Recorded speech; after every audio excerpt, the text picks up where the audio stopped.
لله رب العالمين وأصلي وأسلم على أشرف الأنبياء والمرسلين سيدنا وحبيبنا وشافعنا ومولانا محمد الفاتح لما أغلق والخاتم لما سبق ناصر الحق بالحق والهادي إلى صراطك المستقيم وعلى آله وصحبه حق قدره ومقداره العظيم.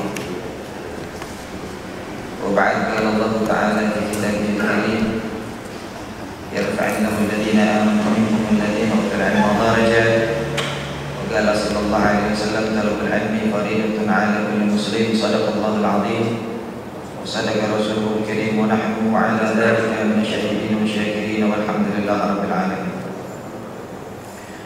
Para hadirin rahimana wa rahimakumullah jami'an, para asatidzah wal hujjah, bapak-bapak jamaah masjid Baitur Rahman rahimani wa rahimakumullah jami'an. Alhamdulillah, pada pagi ini kita masih diberikan berbagai macam limpahan nikmat dari Allah Subhanahu wa taala, dari nikmat lahir maupun nikmat batin. Yang dengan nikmat itu alhamdulillah kita masih ditakdirkan Allah Subhanahu wa taala untuk bisa duduk di dalam majelis ini, diringankan kaki kita, dilapangkan dada kita untuk datang ke tempat yang mulia ini dengan sama-sama kita niatkan untuk mensyukuri nikmat Allah yang Allah berikan kepada kita berupa nikmat iman wal Islam, sehat wal afiah, dan juga al-farag, waktu yang lapang. Juga kita niatkan untuk silaturahmi, kita niatkan menuntut ilmu, kita niatkan i'tikaf, kita niatkan duduk di dalam majelis-majelis kebaikan dan niat-niat salihah yang lain. Mudah-mudahan apa yang kita lakukan saat ini menjadi satu sebab diampunkannya dosa-dosa kita, ditutup segala aib dan kesalahan kita, disampaikan hajat maksud dan tujuan kita. Mudah-mudahan kita semuanya dilapangkan dadanya, diluaskan rezekinya, dimudahkan urusannya, dan kita semua beserta seluruh keluarga kita, baik suami, istri, anak, cucu, kerabat, serta seluruh keturunan kita dengan sebagai hamba Allah yang saleh dan salehah dikumpulkan bersama baginda Nabi Muhammad sallallahu alaihi wa alihi wa sahbihi wa baraka wasallam. Para hadirin rahimani wa rahimakumullah jami'an. Sebelumnya kita bacakan surat Al-Fatihah. Kita mohon kepada Allah mudah-mudahan dengan keberkahan daripada surat Al-Fatihah Allah berkenan untuk menyembuhkan orang-orang yang sakit di antara kita semuanya.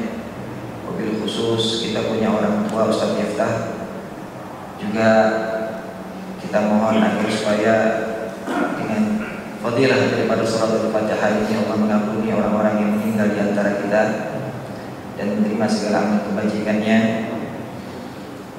Dan semoga kita semuanya pada hari ini dan selanjutnya selalu diberikan keberkahan dari Allah Subhanahu wa taala dan diwafatkan dalam keadaan husnul khatimah ala hadhihi niyyah wa ala nawahu abauna wa rijaluna wa masyayikhuna bi niyyati shifa'an wa yashfi mardana wa an Allah yarham mautana شفائه شفاء لا شفاء لا يضر سقما ولا حضرة النبي محمد صلى الله عليه وسلم. الفاتحة.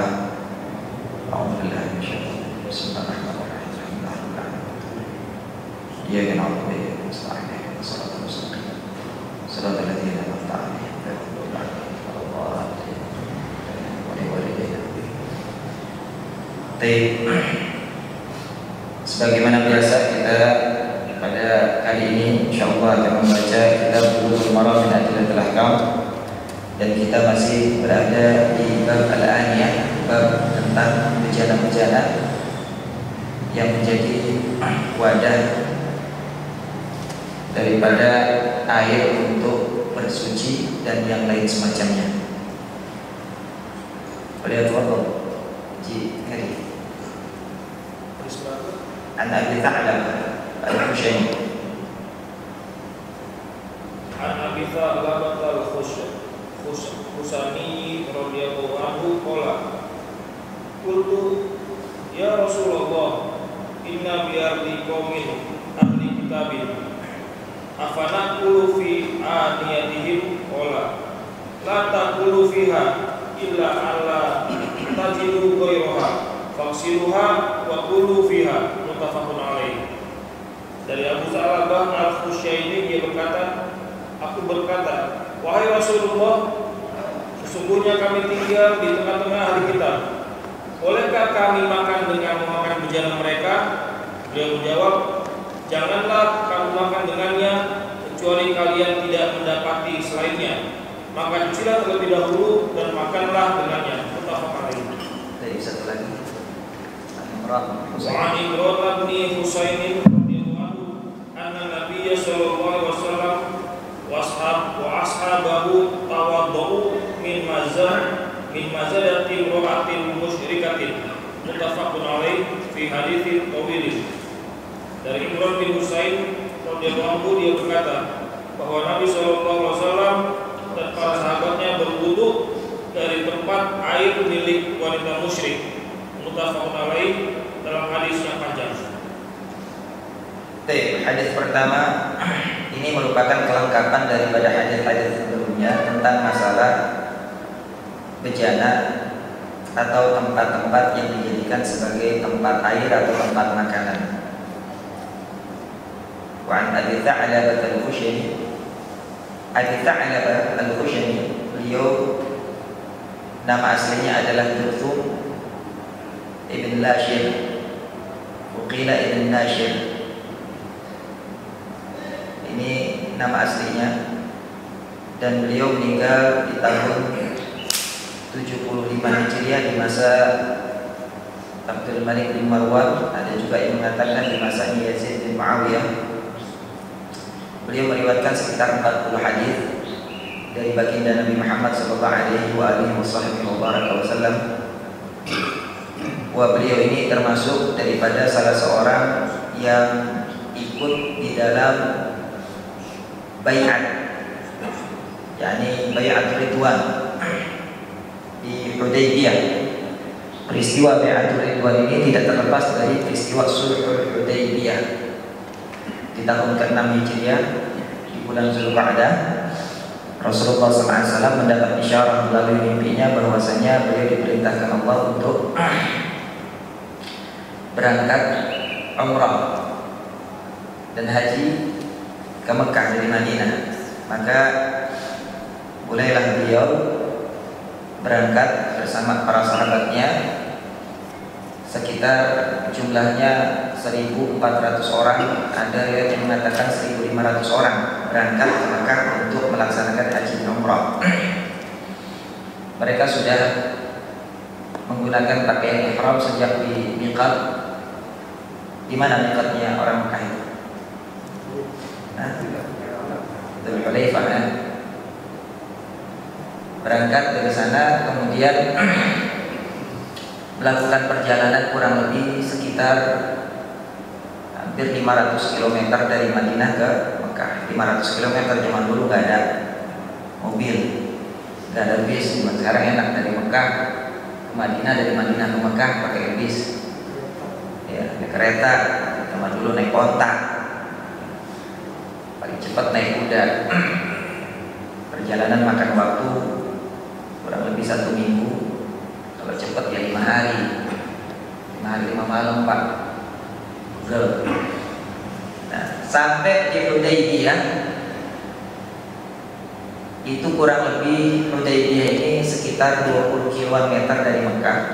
Maka Rasulullah SAW berhenti sejenak di situ bersama para sahabatnya, bikin tenda, dan Nabi ngirim utusan ke Mekah untuk bilang sama orang Mekah bahwa mereka datang ke Mekah bukan untuk tujuan perang, karena lagi masih perang, masih belum Fathu Mekah. Mekah belum ditaklukkan, karena Mekah ditaklukkan itu di tahun ke-8 Hijriah. Ini tahun ke-6 Hijriah, belum takluk Mekah, masih musuhin orang-orang Islam di Madinah, masih musuhin Rasulullah SAW. Bahkan Sayyidina Khalid bin Walid saja masih belum muslim waktu itu. Abu Sufyan masih belum muslim, Hind bin Utbah masih belum muslim. Banyak orang-orang Mekah waktu itu, tokoh-tokohnya belum masuk Islam. Maka Rasulullah SAW itu bilang sama mereka, dia mengutus Sayyidina Utsman bin Affan untuk memberitakan kepada orang-orang Quraisy Mekah bahwasanya mereka datang tidak untuk berperang tapi untuk berhaji dan berumrah. Maka istilahnya apa namanya, mampir dulu di Hudaybiyah sekitar 20 km dari Mekah. Ini juga merupakan salah satu miqat ya, selain Qiranah untuk orang-orang yang haji atau umrah furoda, yakni umrah yang bolak-balik itu. Maka mudah-mudahan Allah Subhanahu wa taala segera buka dan segera angkat ini wabah biar kita bisa dimudahkan untuk berangkat ke sana lagi insyaallah. Mudah-mudahan yang sudah pernah berangkat, yang belum berangkat mudah-mudahan dimudahkan. Nah, sampai Hudaybiyah dikirim nama Utsman bin Affan ke sana. Tapi orang Quraisy tidak terima, dipimpin oleh Khalid bin Walid dengan 200 pasukan kudanya. Mereka melarang rombongan Rasulullah SAW untuk masuk Mekah. Tidak boleh. Kata Rasulullah, kami ini bukan mau perang, kami ini mau haji, kami mau umrah. Nah, tidak bisa. Jangan, pokoknya nggak bisa. Kalau kalian maksakan perang, Nabi udah, namanya Nabi ya udah gahar juga sih, perang udah. Tapi kemudian ya, diminta berunding. Diminta berunding. Saat diminta berunding itulah terjadi perundingan, dikirimkan oleh orang-orang Mekah Quraisy beberapa utusan untuk bertemu Rasulullah berunding. Di antara yang dikirim adalah Urwah bin Mas'ud. Urwah bin Mas'ud masih kafir waktu itu, masih kafir. Salah satu tokoh penting di Mekah dari bangsa Quraisy. Dikirimkan Urwah bin Mas'ud untuk berunding bersama Rasulullah SAW supaya mereka itu mengurungkan niatnya untuk haji dan umrah. Jadi Pak, kalau sekarang ini umroh ketahan gara-gara corona, biasa aja. Jangan sewot, kan Nabi SAW udah perjalanan sampai 500 km berhari-hari, begitu sampai udah tinggal naik doang ke Mekah, ditahan agak ngamuk-ngamuk, ya gitu aja udah. Jadi kita mau biasa aja, kalau ketahan umroh masih kayak gini, biasa udah, ya nggak usah pakai ngamuk-ngamuk. Rasulullah SAW disamperin sama Urwah bin Mas'ud, kemudian berunding bersama Urwah bin Mas'ud. Tapi Urwah bin Mas'ud sebagaimana utusan sebelumnya, beliau kehilangan kata ketika bertemu dengan Rasulullah SAW. Takjub dengan Rasulullah SAW. Kalau kata orang makanya tersihir dengan ayat-ayat Al-Quran yang dibacakan oleh Rasulullah SAW. Makanya orang-orang Quraisy itu menyebut Nabi Muhammad sahirul majnun, tukang sihir, karena kata-katanya itu Quran itu bisa menyihir orang. Quran itu luar biasa kalau bacanya benar. Kalau kita kan baca udah 5 kali, berapa kali khatam kita kan baca Quran itu. Ya. Apalagi kalau udah mulai bulan puasa, Pak ya. Mulai bulan puasa kadang-kadang udah sampai 2 kali khatam, 3 kali khatam bulan puasa Quran. Prolog aja kita baca, yang penting sehari sejuz dan minimal. Tapi ngerti artinya apa kagak gitu. Udah puluhan kali khatam kita baca Quran, tapi sampai sejauh ini tidak mengerti isi daripada Al-Quran itu. Ini bahaya ya. Kenapa? Karena kita rajin baca Quran kan niatnya supaya kita dapat syafaat ya. Karena kata Rasulullah SAW, "Iqra'ul Quran fa innahu ya'ti yaumil qiyamati syafi'an lil qari." Bacalah oleh kalian Quran karena dia akan datang hari kiamat menjadi penolong untuk setiap orang yang membacanya. Jadi kita ini berharap dengan banyak baca Quran itu kita mendapatkan pertolongan hari kiamat kelak dengan Quran yang kita baca. Tapi alih-alih kita dapat syafaat dari Quran, malah dapat laknat. Wal'iyadu billah. Karena dikatakan rubbatanil Quran wal Quran yal'anu. Berapa banyak orang baca Quran sementara dia dilaknat sama Quran yang dia baca. Alih-alih ditolong malah dijorokin. Kok bisa dilaknat sama Quran yang dia baca? Karena Quran itu sama dia dijadikan ya, bahan ejekan. Yaj'alunahu wara'a dhuhurihim, dijadikan Quran itu dibelakangin, kalau kata kita dipunggungin itu Quran. Kenapa? Karena mereka membaca Quran tapi mengamalkannya tidak. Ini banyak yang begitu. Makanya Allah katakan afala yatadabbaruna al-Quran am 'ala qulubin aqfaluha. Kenapa mereka enggak mau memahami Al-Quran? Kenapa sih mereka enggak mau mengerti daripada isi Al-Quran? Mengerti artinya, memahami maknanya, menghayati isinya, kemudian mengamalkan apa yang diperintahkan dan apa yang dilarang. Kenapa mereka enggak mau begitu sih? Allah sampai heran. Bukan heran dalam pengertian heran kayak kita. Kita ajab. Afala yatadabbaruna al-Quran? Kenapa mereka enggak mau pahami Al-Quran? Am 'ala qulubin aqfaluha, apa hati mereka itu udah tergembok, udah terkunci sehingga sehingga mereka itu malas buat memahami Quran, cuma sekedar nyari fadilah-fadilahnya saja. Emang modelan kita memang ibadah kita ibadah tukang dagang sih, nyari untungnya doang. Kalau nggak ada untungnya kita mah nggak mau ibadah kan gitu ya. Aduh, pada akhirnya kata Imam At-Tabari dalam kitab tafsirnya, beliau katakan, ajibtu liman yaqra'ul Qur'an wa lam yataladdadi. Ajibtu liman yaqra'ul Qur'an wa lam ya'rif wa lam yafham ma'na kaifa yataladdu bih. Saya heran kepada orang yang baca Quran tapi nggak ngerti artinya. Bagaimana dia bisa menikmati bacaannya? Ya. Maka kalau kita ini baca Quran ya nggak usah terlalu banyak-banyak lah. Baca Quran 5 ayat, lihat artinya, terjemahnya, pahami maknanya, amalkan. Baca lagi 5 ayat, lihat terjemahnya, pahami maknanya, amalkan. Bahkan dari Sayyidina Abdullah bin Umar radhiyallahu ta'ala bahwasanya beliau menceritakan tentang abahnya Sayyidina Umar bin Khattab, bahwasanya beliau katakan, "Kana Umar bin Khattab yahtatimu surat Al-Baqarah fi 12 sanah." Umar bin Khattab itu khatam surat Al-Baqarah 12 tahun. 12 tahun baru khatam surat Al-Baqarah. Wa in hajjuzuran. Kemudian setelah khatam Al-Baqarah 12 tahun, beliau nyembelih ontak selamatan.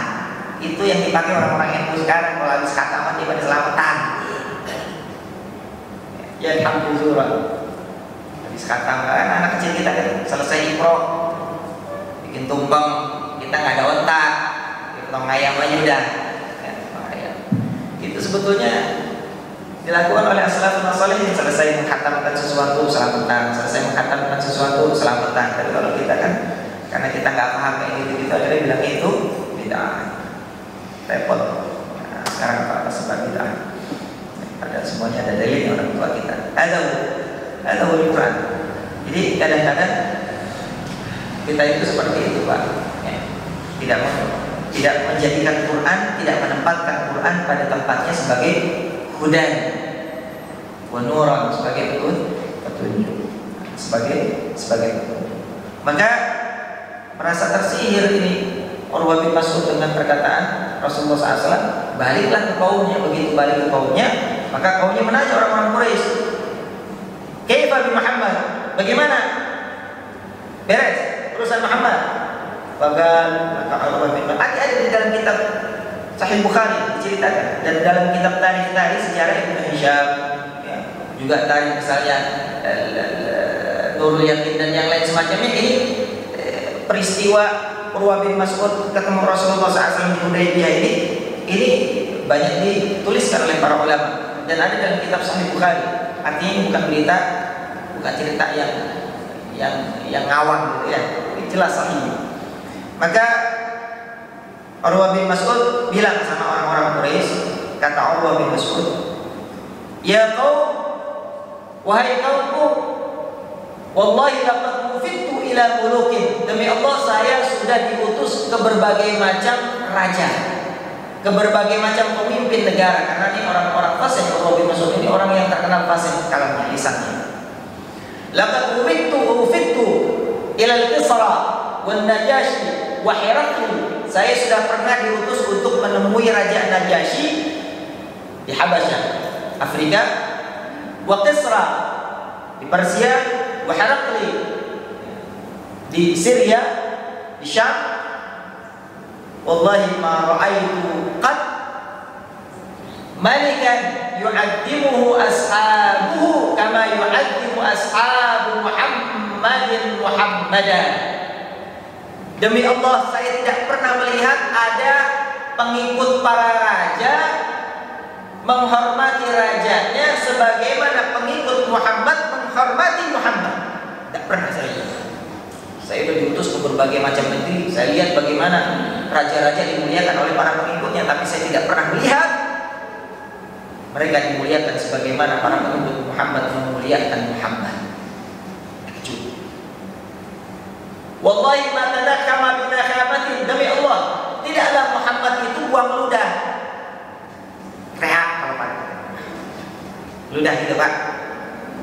Tidaklah Muhammad itu buang ludah illa waqa'a ala yadi ahadin minhum. ludahnya itu pasti jatuh di salah satu tangan pengikut-pengikut. Jadi ada yang nampanin, kalau Nabi Muhammad meludah itu ada yang nampanin. Nampanin. Fadallaka biha wajhahu wajildahu. Maka dengan ludah yang mudah didapat itu diusapkan ke wajah-wajah yang dapat itu ludah dan ke badan. Ada model begitu Pak. Kali ada yang nampanin ludah kita Pak. Kalau ludah itu ada yang nampanin gitu. Bini kita jauh kan. Orang lain. Ini Nabi Muhammad Pak. Ludahnya ditampanin. Wa ma yatawaddau, dan tidaklah Muhammad itu berwudu biwadu'in dengan air wudu illa kadu yaktatiluna liwadu'ihi. Tidaklah Muhammad itu berwudu kecuali ini pengikut-pengikutnya, dia bilang pengikut-pengikutnya sampai berebutan untuk mendapatkan sisa air wudunya. Wah, saking berebutannya sampai dibilang kadu yaktatilun, sampai hampir main bunuh-bunuhan katanya begitu buat dapetin air wudunya. Wah, mereka rebutan untuk dapetin air wudunya Nabi Muhammad SAW. Sampai begitunya tuh Pak. Makanya dia bilang nggak pernah saya dapetin yang model begini, nggak pernah.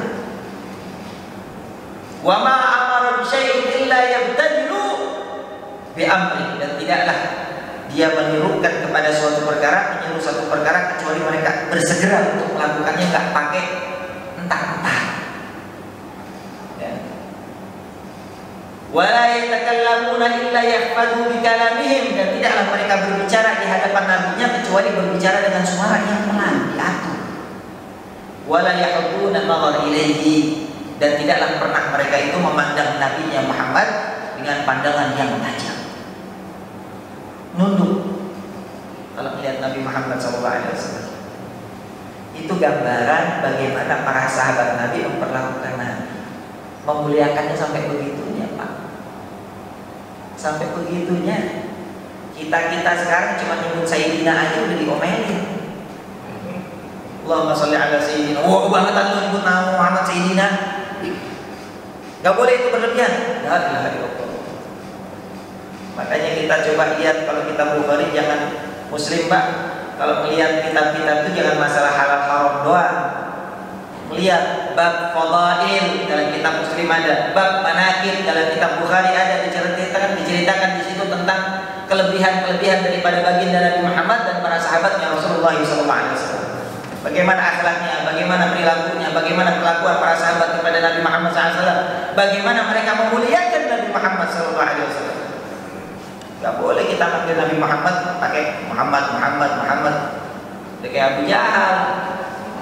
Kalau panggil Nabi Muhammad begitu ya, Muhammad. Begitu. Kata Allah Subhanahu wa taala, la taj'alu du'a rasul bainakum ka du'a ba'dikum ba'dha.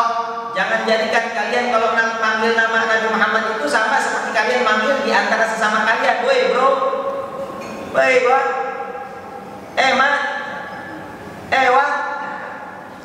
La taj'alu, ini Allah perintahkan, la taj'alu du'a rasul bainakum ka du'a ba'dikum. Jangan kalau manggil Nabi Muhammad itu harus dengan kemuliaan, karena Allah mengatakan dalam ayat yang lain begitu. Sesungguhnya kami Muhammad mengutus engkau untuk menjadi saksi, pembawa kabar gembira dan pembawa ancaman. Yu'minu billah wa rasulih, agar supaya mereka ini umatmu beriman kepada Allah dan beriman kepada Rasul. Wa yu'azziruhu wa yuwaqqiruhu, dan mengagungkannya dan memuliakannya.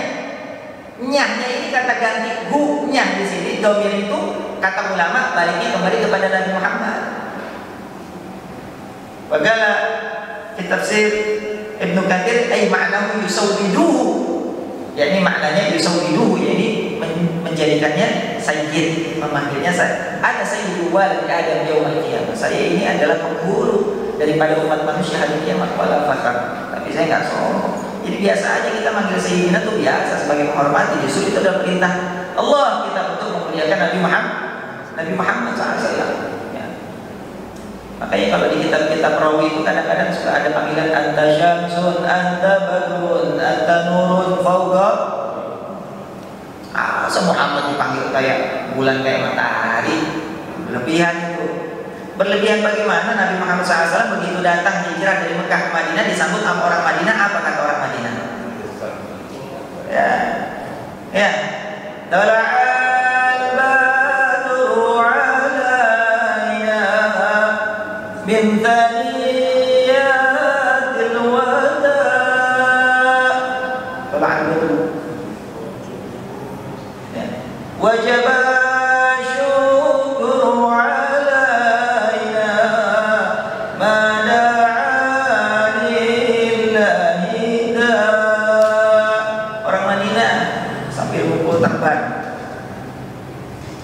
Nabi Muhammad datang sama Sayyidina Abu Bakar.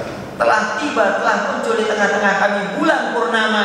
Emang Nabi bangetan tuh? Ada. Orang Madinah gitu. Makanya pujian-pujian kepada Nabi Muhammad SAW itu banyak dilontarkan oleh para sahabat Nabi SAW. Nabi terima, tapi Nabi bukan orang yang bilang pujian. Makanya Nabi bilang la tatruni kama atarat Nasara Isa bin Maryam. Jangan kalian memuji saya sebagaimana orang-orang Nasara memuji Isa. Jadi yang dilarang sama Nabi itu muji Nabi sebagaimana orang-orang Nasara muji Isa. Emang orang Nasara muji Isa gimana, Pak? Ja'alahu ibnullah, menjadikannya anak tuh tidak boleh. Selebihnya silakan. Makanya kata Imam Busiri di dalam kitab Burdahnya begitu, ya. Da'ma da'atuhun nasara fi nabihi wahkum bima syi'ta fihi madhan fahtakini fa inna fadla rasulillahi laysa lahu haddun fayu'rabu anhu natigun bifami maulaya salli. Kita mah jarang sih baca begitu-begituan, ya. Habis dikata raga boleh katanya, akhirnya kita jarang memuji Nabi Muhammad SAW. Padahal pujian Nabi Muhammad kepada Nabi Muhammad itu banyak diucapkan oleh para sahabat di hadapan Nabi Muhammad SAW. Dan salah satu yang sering memuji Nabi Muhammad adalah Sayyidina Hasan bin Sabit, penyairnya Nabi Muhammad SAW. Syair Rasulullah SAW. Syairnya sampai sekarang ini dipakai sama penyanyi Mesir itu siapa tuh? Dalam lagunya Qamar. Qamar. Ada namanya Qamar itu, Pak. Qamar bulan, itu menggambarkan tentang Rasul. Kata beliau mengutip daripada syairnya Hasan bin Sabit. Wa ajmalu minka lam taraqattu 'ainu wa atyabu minka lam talid an-nisa'u khuliqta mubarra'an min kulli 'aibin ka'annaka khuliqta kama tasha'u. Ini syairnya Hasan bin Sabit di zaman Rasulullah, dikutip dibawa lagi sekarang dalam lagu Muhammad dalam qasidah. Wajib malumin kalam tarqat ain.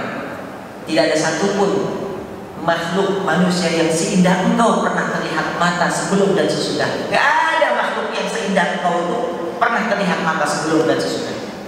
Wa yamin kalam talil nisau, dan tidak ada makhluk yang seharum dan sebaik dan sebagus engkau pernah dilahirkan seorang wanita pun ke muka bumi ini sebelum dan sesudah. Khuliqta mubarra'an min kulli aibin.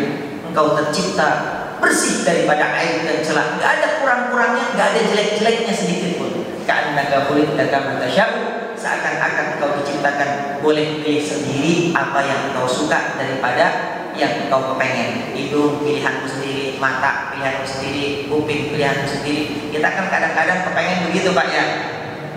Kepengen kita hidungnya mancung, taunya dikasihnya pesek, kan begitu. Kepengen badan tinggi, katanya banter, kita kan begitu dikasihnya Allah. Kalau Nabi Muhammad diciptakan seakan-akan kepengenan sendiri, sempurna, nggak ada kurangnya. Nabi Muhammad SAW sampai begitunya. Nah, ini pujian-pujian kepada Nabi Muhammad itu menunjukkan cinta kepada Nabi Muhammad. Kita nggak mungkin memuji sesuatu kalau nggak suka, kan gitu aja sudah. Maka ini perkara yang penting. Ini yang muji Nabi ini Pak orang kafir. Urwah bin Mas'ud, walaupun beliau pada akhirnya masuk Islam. Orang kafir puji Nabi. Yo, kata dia, saya nggak pernah melihat yang model kayak begini orang. Luar biasa. Maka kata Sayyidina Ali bin Abi Thalib, man ra'ahu badihatan habba wa man khalaqahu ma'rifatan ahabba. Siapa yang melihat Nabi pertama kali, maka dia akan takjub karena melihat bagaimana wibawanya Nabi Muhammad SAW. dan siapa yang dia itu hidup bergaul dengan Rasulullah SAW, maka dia akan jatuh cinta kepada Rasulullah SAW. Nah, masalahnya kita cinta apakah karena sama Nabi kan begitu Pak. Nah, ini luar biasa. Ada Abdullah bin Mas'ud pada peristiwa Hudaybiyah, balik lagi kepada kaum. Ya, maka akhirnya disampaikanlah satu berita bahwasanya karena Utsman 3 hari nggak pulang-pulang nih, diutus ke Mekah 3 hari nggak pulang-pulang, sehingga terdengar kabar dulu bahwasanya Utsman ditawan, ada kabar lagi bahkan Utsman dibunuh di situ. Maka Nabi Muhammad SAW kemudian demi mendengar berita itu, beliau kemudian mengambil baiat, mengambil sumpah setia, baiat sumpah setia daripada sahabat-sahabat beliau yang ikut untuk umrah haji di waktu itu 1.400-1.500 orang, ya, mengambil baiat di bawah satu pohon, ya, tahta syajarah. Maka baiat ini disebut dengan baiatus syajarah, ya, karena pohon ini ya merupakan satu tempat di mana di situ diambil sumpah baiat. Maka turun ayat dari Allah Subhanahu wa taala, laqad radiyallahu 'anil mu'minina idh yubayyi'unaka tahta asy-syajarah. Allah sudah meridai, merelakan seluruh yang berbaiat kepada engkau di waktu itu di bawah pohon. Karena Allah ridha, maka disebutlah baiat ini sebagai baiatur ridwan. Baiatur ridwan, dari situ asal bahasanya. Ya, sumpah setia bahwasanya tidak akan pernah melarikan diri apabila kita diserang oleh orang-orang kafir Quraisy, dan akan melindungi Nabi Muhammad SAW sampai titik darah yang penghabisan. Itu baiatul ridwan seperti itu isinya. Beda sama baiatul aqabah ya. Kalau baiatul aqabah itu janji untuk tidak mencuri, tidak berzina dan seterusnya. Ini baiatul ridwan itu janji setia untuk membela Nabi sampai titik darah penghabisan. Ternyata setelah itu Utsman datang pula, Utsman tak jadi perang, ya. Maka terjadilah di situ sulhul Hudaybiyah, perjanjian Hudaybiyah yang akhirnya kelihatannya merugikan. Maka sahabat pada protes, tapi Nabi Muhammad nggak mungkin salah karena beliau dituntun sama Allah Subhanahu wa taala. Kelihatannya merugikan tapi pada akhirnya menguntungkan. Apa isinya sulhul Hudaybiyah? Panjang lagi ceritanya kalau kita bahas di sini ya. Ada buah. Maka beliau yang namanya Abi Tha'labah adalah salah satu yang ikut baiat. Dan sesudah itu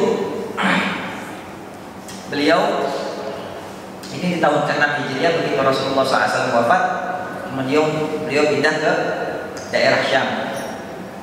Dan ada lagi yang bilang pindah ke daerah Kufah, meninggal di sana. Nah, beliau itu orang yang rajin ibadah. Setiap malam menurut riwayat beliau tidak pernah berhenti daripada sholat malam. Kalau malam itu beliau keluar, ya, keluar melihat langit, ya, melihat langit masuk lagi, kemudian beliau sholat malam.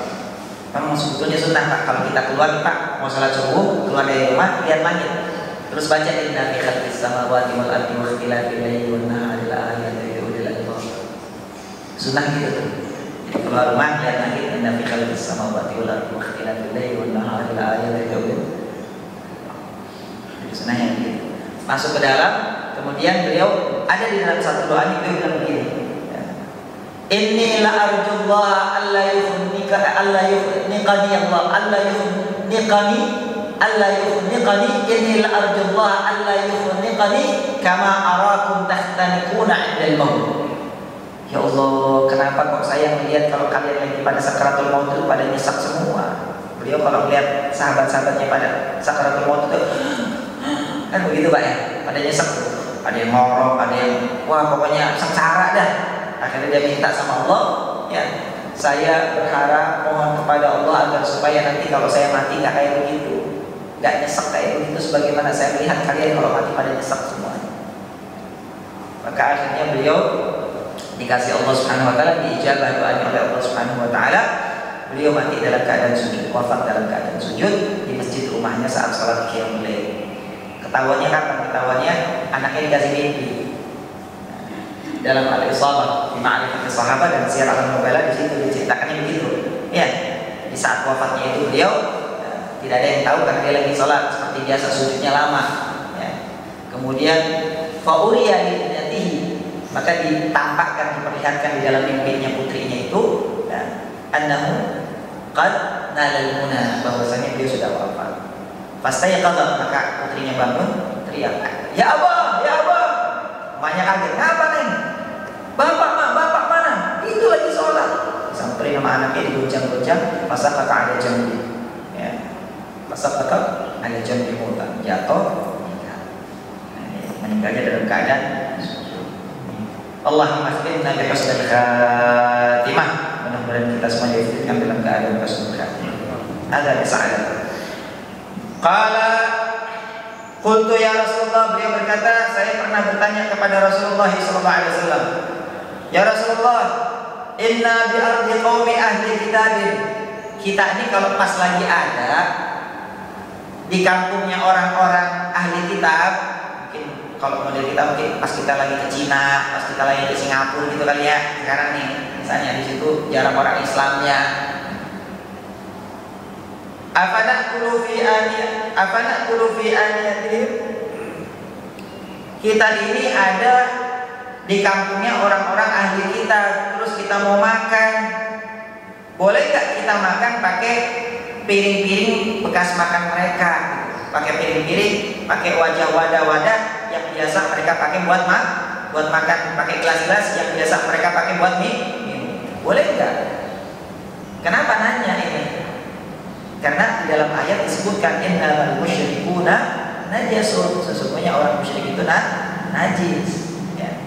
Maka bertanya, khawatir namanya sahabat begitu. Sahabat-sahabat Nabi itu raghbatan fil ilm, mereka itu hati-hati betul dalam masalah agama. Kalau kita kan jorok-jorok pada urusan agama.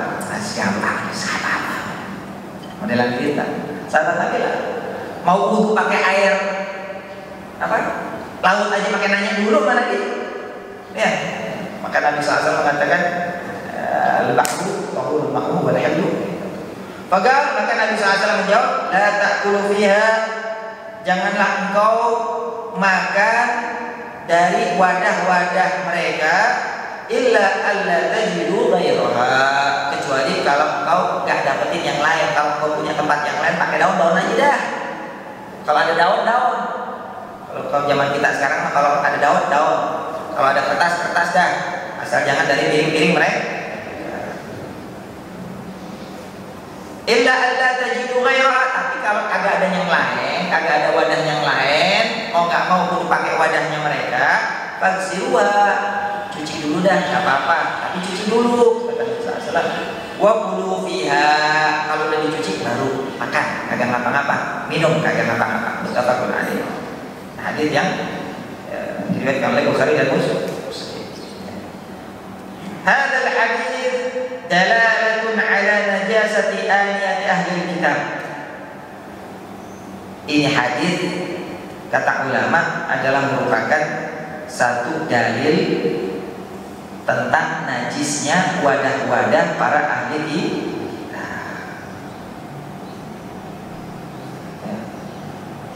Wa anna rutubatahum najasatun, dan bahwasanya rutubah itu apa?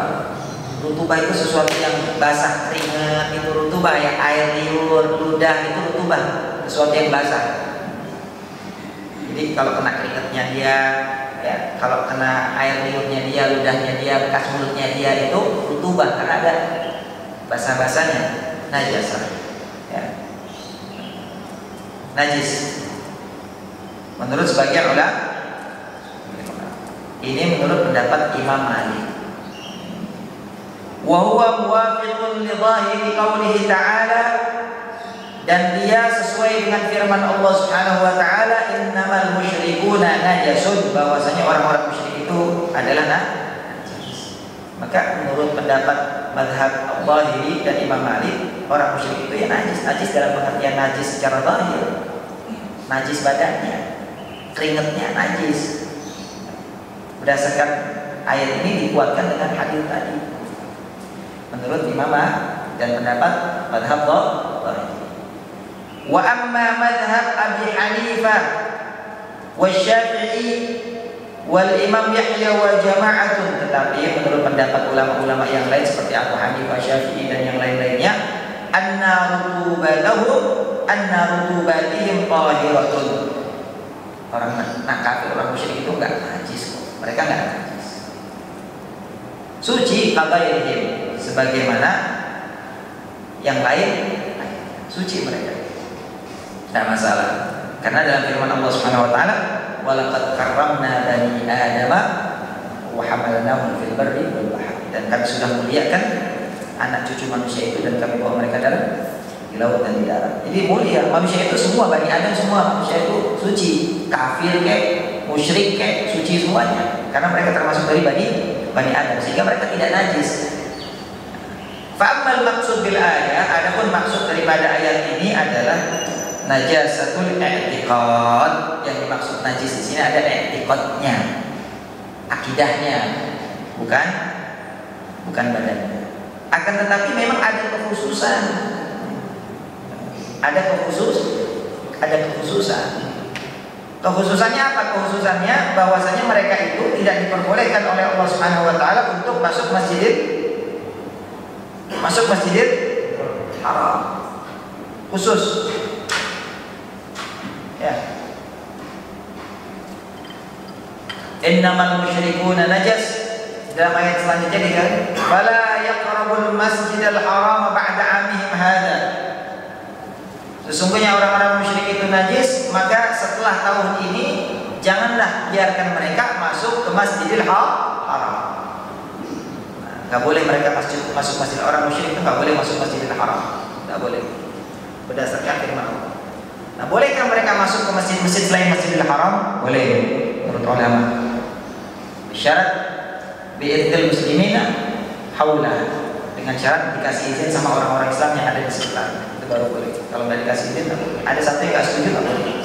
Makanya DKM jangan paksain diri orang musyrik masuk masjid.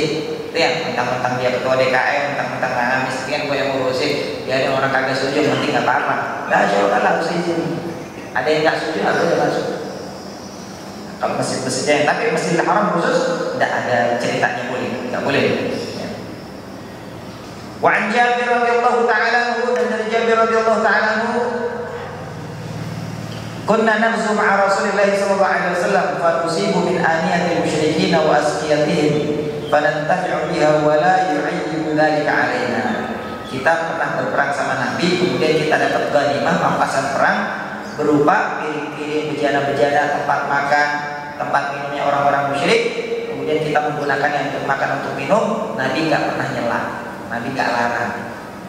Ini hadis yang menyatakan bahwa larangan untuk menggunakan daripada bekas wadah makan orang-orang ahli kitab ini bukan berarti larangan haram, tetapi ini larangan makruh. Larangan makruh. Kenapa? Disebutkan wa innama huwa mahmulun ala karahatil akli fi aniyatihim listiqdar. Hadis ini menurut mazhab Syafi'i bukan maknanya Nabi mengharamkan kita untuk makan dari bejana orang-orang ahli kitab dan orang-orang kafir. Karena menurut ayat Allah Subhanahu wa taala, wa ta'amul ladzina utul kitaba halal lakum, dan makanan orang-orang ahli kitab itu halal bagi kalian. Cuma dikhawatirkan mereka itu makan babi, minum arak, yang mana babi arak itu kan najis, dipakai di piring, di gelas mereka. Nah, ini yang jadi masalah. Ini bagaimana kalau begitu? Maka karena Nabi itu mudzannatun lil aqdar, khawatir bejana piring mereka digunakan untuk perkara begitu, cuci dulu dah. Suruh cuci dulu, dicuci. Maka kita kalau lagi di Singapura apa segala macam, Pak, kita makan pakai piring-piring mereka nggak apa-apa, karena yakin nggak mungkin mereka habis makan dari piring nggak dicuci kan, pasti dicuci. Ya sudah, kita yakin udah dicuci, ya sudah, makan aja, sudah, tidak masalah. Ya, tidak masalah. Pakai wadah-wadah mereka. Ya. Wajah fi haditsin rawahu Abu Dawud, innahu sa'ala Rasulullah sallallahu alaihi wasallam qala Inna nujawiru ahlul kitab, kami ini bertetangga dengan orang-orang ahli kitab. Wa hum yatbahuna fi qudurihimul khinzir wa yashrabuna fi aniyatihimul khamr. Kita ini tinggal di satu kampung banyak orang ahli kitabnya. Di Madinah ini kan banyak juga ahli kitab, orang Nasara, orang Yahudi, Pak. Ya. Mereka itu suka masak daging babi, mereka juga suka minum khamr. Piring yang suka dipakai buat nampanin daging babi, gelas yang suka dipakai buat tuangin khamr. Maka Rasulullah SAW, maka Nabi SAW jawab, in wajadtum ghairaha faqulu fiha washrabu wa illam tajidu ghairaha farhiluha bilma. Kalau kalian punya tempat lain, pakai tempat yang lain aja. Tapi kalau nggak ada, maka cuci dulu pakai air. Wa kulu washrabu, habis itu makan minum pakai itu nggak apa-apa. Jelas ini Pak ya. Dari sini jelas bahwasanya menggunakan tempat makan, tempat minum ahli kitab itu hukumnya boleh. Ya. Kenapa? Karena sebetulnya larangan ini lil aqdar, ya. Ailistikdar, karena khawatir mereka itu kurang menjaga kebersihan. Sama seperti begini, boleh nggak kita makan pakai mangkok bekas yang biasa dipakai buat bekam? Ada kan buat bekam tuh zaman dulu pakai mangkok Pak. Ya. Jadi kalau zaman dulu bekam tuh pakai api, truk gitu kan mangkoknya tuh. Boleh nggak kita makan pakai mangkok itu Pak misalnya? Hah? Boleh? Boleh. Ya. Boleh. Itu kan biasa dipakai buat najis. Darah kan najis. Tapi kan kalau dicuci dulu boleh. Tapi kalau bisa jangan gitu maksudnya. Kenapa? Itu kan kotor. Biasa dipakai buat sesuatu yang kotor. Hubungan makan pakai begituan. Walaupun sebetulnya boleh karoha, karena itu biasa dipakai buat hal-hal yang kotor. Begitu maksud ini. Ya, jadi yang dimaksud itu kurang lebih begitu kalau kata ulama tuh. Ya, jadi boleh, tapi makruh. Kalau ada yang lain, pakai yang lain. Tapi kalau nggak ada, pakai itu nggak apa-apa. Tapi cuci dulu. Dalam hadis riwayat Imran bin Husain, ini sudah jelas di situ ayat. Sudah jelas. Dan hadis yang lain dari Imran bin Husain. Nah, Imran bin Husain ini juga cukup fenomenal juga beliau. Kalau kata kita cukup viral di antara para sahabat Nabi SAW. Beliau adalah salah satu sahabat Nabi SAW yang diriwayatkan yusafihu al-malaikah, disalami sama malaikat unggal hari unggal pagi. Imran bin Husain, karomahnya dia begitu. Unggal hari dapat salam dari para malaikat. Kita melihat malaikat aja kagak Pak. Ya, kita. Tapi malaikat terlihat nggak sama kita? Boleh bisa nggak malaikat terlihat sama kita? Mungkin saja. Karena ada satu riwayat dari Sayyidina Umar bin Khattab bahwasanya mereka pernah melihat Jibril, tapi saat menjelma jadi manusia. Ya, hadis Jibril tentang peristiwa tentang tentang maratibul Islam, maratibul din fil Islam. Ya, tentang menjelaskan tentang Islam, iman, ihsan. Bainama nahnu julusun 'inda Rasulillah sallallahu alaihi wasallam ittala 'alaina rajulun shadidu bayad thiyab shadidu sawad sya'ar. Kemudian la yura 'alaihi atharu safar wa la ya'rifu minna ahad, sampai seterusnya di hadis Jibril. Nah, ini nanti ada lagi penjelasannya tentang masalah itu. Artinya ini Imran bin Husain ini cukup fenomenal. Padahal dia masuk Islam baru. Beliau masuk Islam itu pada saat terjadinya Fathul Khaybar. Beliau baru masuk Islam sama Abu Hurairah nih orang masuk Islamnya bareng tahun ke-7 Hijriah, 3 tahun sebelum Nabi wafat baru masuk Islam. Ini nih, ya. Tapi keunggulannya melebihi para sahabat-sahabat lain selain sahabat-sahabat besar seperti Abu Bakar, Umar tentunya, yang sudah lebih dahulu masuk Islam. Jadi tidak jadi patokan kita kalau duluan ikut majelis taklim kemudian kita lebih afdal daripada orang yang belakangan yang ikut majelis taklim, belum tentu. Ya. Karena kata Nabi SAW itu kan begitu. Ya. Kata Nabi SAW, an-nasu ma'adan kama'adili dhahabi wal fiddah, khiyaruhum fil jahiliyah, khiyaruhum fil Islam. Orang itu seperti barang tambang, emas lah kalau kata kita, seperti emas. Khiyaruhum fil jahiliyah, khiyaruhum fil Islam. Kalau memang dasarnya emas, biar kata masih di lumpur, begitu udah dibersihin tetap emas. Emas itu nggak akan bisa jadi tembaga. Orang yang punya keunggulan, walaupun dia itu belum pernah taklim, begitu masuk taklim maka keunggulan dia itu akan melampaui orang-orang yang pernah taklim sebelumnya. Maka berapa banyak kita lihat orang-orang Pak, tidak semua santri begitu keluar pondok pesantren jadi ustaz, benar nggak Pak? Ada santri yang mondok sampai 15 tahun, 20 tahun begitu keluar jadi supir angkot, ya, jadi tukang sayur, apa? Ada santri yang masuk pondok cuma 2 tahun, 3 tahun, tapi begitu keluar jadi ustaz. Cuma sebentar dia pada antrinya. Ini yang dimaksud dengan an-nas ma'adin ka ma'adin dhahabi wal fiddah. Khiyarukum fil jahiliyah, khiyarukum fil Islam. Orang itu tergantung kualitasnya, jangan disamain, kualitasnya beda-beda. Kalau udah kualitasnya bagus, ya, maka dimanapun dia berada, dia akan tetap berkilau. Jadi jangan iri kita Pak kalau ada orang, dia enak banget baru gua tuh dulu lagi gua masuk majelis taklim tapi kok dia lebih dianggap sama kiainya, saya lebih dianggap sama ustadznya. Kalau lebih dekat sama ustadznya, sementara kita yang udah puluhan tahun ngaji sama ini ustadz tapi nggak dekat sama ini ustadz, nggak dianggap istimewa sama ini ustadz. Karena memang seperti itu. Khalid bin Walid baru masuk Islam setelah Fathu Mekah. Fathu Mekah terjadi di tahun 8 Hijriah. 2 tahun beliau itu baru masuk Islam, Rasulullah SAW wafat, tetapi beliau mengungguli sahabat-sahabat yang lain. Jadi nggak jadi jaminan orang yang baru masuk Islam, orang yang, maka jangan suka kita ini ngelecehin orang mu'alaf yang jadi ustaz. Nah, baru tahu Islam kemarin menjadi ustaz. Nah, iya, ya. Jadi belum tentu, bisa jadi mu'alaf itu jauh lebih pintar ketimbang kita, karena dia biar kata mu'alaf begitu masuk Islam, dia gencar belajarnya. Modelan kita, nah belajar sebulan sekali, kadang-kadang malas. Modelan kita kan begitu. Antara. Memang Allah Subhanahu wa taala mengatakan begitu.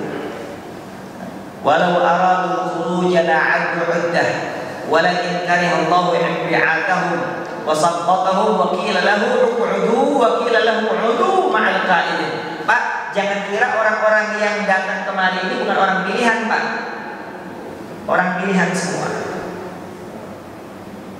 Orang-orang yang berjuang di jalan Allah orang pilihan semua. Orang-orang yang berjalan dan mendukung di belakang ulama orang pilihan semua. Itu memang dipilih sama Allah Subhanahu wa taala. Model orang-orang yang enggak dipilih sama Allah, enggak disuka sama Allah, enggak akan berada di barisan para ulama, enggak akan rajin hadir di dalam majelis dan majelis di masjidnya Allah Subhanahu wa taala. Dalilnya apa? Itu kata Quran. Walau aradul khuruja sa'alau saja mereka itu memang betul-betul niat untuk datang ke masjid, ke majelis taklim, membela para ulama dan seterusnya, la'addu lahum uddah. Mereka pasti akan siap-siap jauh-jauh hari mempersiapkan diri. Nanti saya bakal datang subuh nih. Siapin dari malamnya, saya niat begini begitu, disiapin baju pokoknya, disiapin ini, disiapin itu. Kalau mereka niat begini, niat mereka siapkan. La'addu lahum uddah. Walakin karihallahu bi'atahum, tapi Allah enggak suka kehadiran mereka. So ini bahaya kalau udah begini. Walakin karihallahu bi'atahum, tapi Allah enggak suka kehadiran mereka. Allah enggak senang masjidnya didatangin sama orang-orang yang begitu. Allah enggak senang para ulamanya dikelilingi dengan orang-orang seperti itu. Karihallahu bi'atahum, fasabbatahu, maka Allah beratkan kaki mereka untuk melangkah. Allah pancang kakinya, Allah rantai kakinya sehingga mereka susah untuk wakil qa'udu ma'al qa'idin, dan dikatakan kepada mereka udah duduk aja dan jangan usah kemana-mana, di situ udah, enggak usah ikut-ikutan. Di Quran begitu. Allah kalau nggak suka sama seorang hamba, dia mau taat itu susah. Alhamdulillah. Ya. Maka dari itu bersyukur kita ini termasuk orang-orang yang dipilih, karena segala sesuatu tidak terjadi kecuali atas kehendak dan pilihan Allah Subhanahu wa taala. Ya, ada Pak. Baik, sudah syuruk. Ya. Mungkin di antara para hadirin sekalian ada yang mau ditanyakan.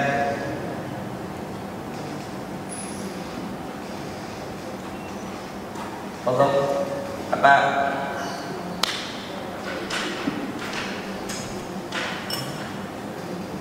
Enggak, saya sempurnakan satu lagi ya. Tadi tentang masalah ania. Daripada ahli kitab, hadis dari Abu Tha'labah, yang ini dari Imran bin Husain tentang masalah mazadata imra'ati musyrikah, tempat minum orang musyrik. Jadi Nabi SAW waktu itu kehabisan air dalam satu perjalanannya, kemudian beliau nyuruh Sayyidina Ali bin Abi Thalib bersama salah satu orang untuk nyari air. Ketemu ada orang musyrik, perempuan musyrikah, di atas otaknya di sampingnya bawa kantong air 2 biji. Maka kata Sayyidina Ali bin Abi Thalib, boleh nggak kita minta? Loh, buat apaan? Ini Rasulullah minta. Tadinya nolak ini orang musyrikah. Ya sudah, kalau nggak percaya itu Rasulullah minta. Maka Rasulullah, perempuan ini dibawa sama Sayyidina Ali menghadap Rasulullah, diminta sama Rasulullah, dikasihkan sama perempuan musyrikah. Kemudian Rasulullah minum dari kantong air itu, kemudian yang lain juga minum dari kantong air itu tanpa pakai dibersihin lagi. Nah, kantong air biasanya terbuat dari kulit zaman dulu. Ini kulit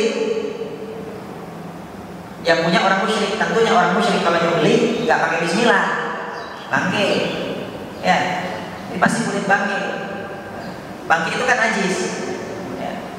Lah kok bisa ini kok minum dari kulit yang disembelih sama orang-orang musyrik? Karena dia sudah disamak. Maka ini juga yang jadi dalil bahwasanya kulit kalau sudah disamak, siapa kek yang nyamak maka nggak perlu niat. Kalau nyamak kulit itu mau orang Islam kek yang nyamak, mau orang kafir kek yang nyamak, maka suci dia. Ayyumal ihabin idza dubigha faqad tahu. Jadi kulit bangke kalau sudah disamak, siapa kek yang pakai yang nyamak, walaupun dia itu tidak pakai niat, nyamaknya tetap aja suci.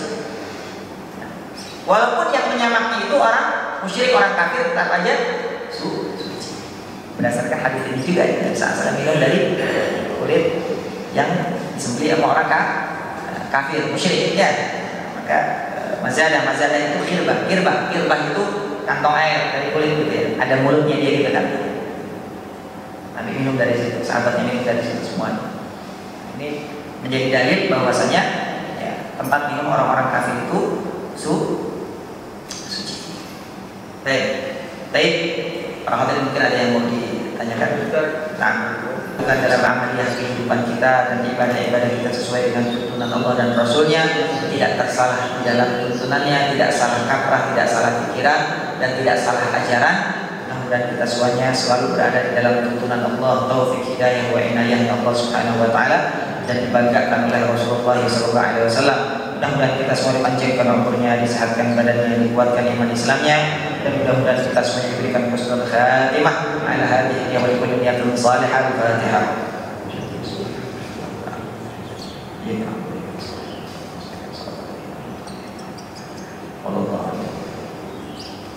اللهم صل على وسلم وبارك على سيدنا محمد وعلى سيدنا محمد. اللهم اجعل جمعنا هذا جمعا مرحوما وتفرقنا من بعده تفرقا معصوما ولا تجعل احدا فينا ولا منا شيخا ولا محروما. سبحانك اللهم وبحمدك نشهد ان لا اله الا انت نستغفرك ونتوب اليك. سبحان ربك رب العزه عما يصفون وسلام على المرسلين والحمد لله رب العالمين. والسلام عليكم ورحمه الله تعالى وبركاته.